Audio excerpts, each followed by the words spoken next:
was a report that came out today that found that 32 Christians in Nigeria are killed every single day. 7,800 have been abducted since 2009, and 185,000 Nigerians have been killed, 125,000 Christians, and 60,000 liberal Muslims. There are 22 jihadist groups. I didn't realize this. I thought there were Boko Haram. I thought there were a few Islamic extremist groups operating in Nigeria, but 22, and they're systematically going around terrorizing Christians. It's been called a silent genocide because nobody cares, and if there are no Jews, then there's no news, and that's just the reality of how Western media often operates. And so because it's black-on-black violence, because it's black terrorists killing black Christians, the media is completely silent about this. And it's not just happening in Nigeria, in Mozambique, in the Congo,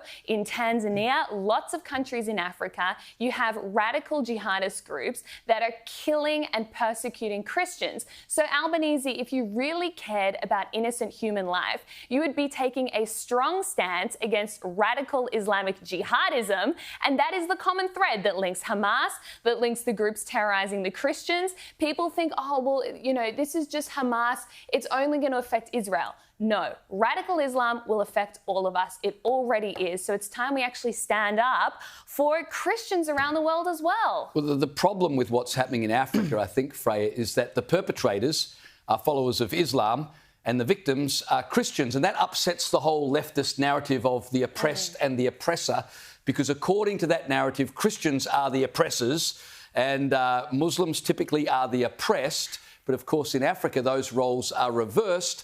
And so the left don't want to know anything about it because it goes against the narrative. The other thing is that defending Christians for the secular left would risk endorsing views that they believe are antiquated and are oppressive. Sanctity of life, chastity, things like hierarchical social norms. And so they don't want to give moral credibility to ideas that they are repulsed by and therefore don't want to draw attention to. But the only hypocrisy in that is that you can't then endorse radical Islam because it is like, you know, if you want to talk about being backwards, that's about as backwards as you can get. But of course the issue... And yet they do. Of course, and the issue has always been that they are willing to do that because they think it will help in their ultimate goal, which is the destruction of the West, or to pull apart the cultural touchstones of the West, right? The enemy of my enemy is my friend. Correct. And that's why things like this don't rate as a worldwide media issue, because fundamentally what people are looking for to drive these issues as a global agenda is something that can be linked to the West so that you can then somehow point it back to the West and say, you naughty West.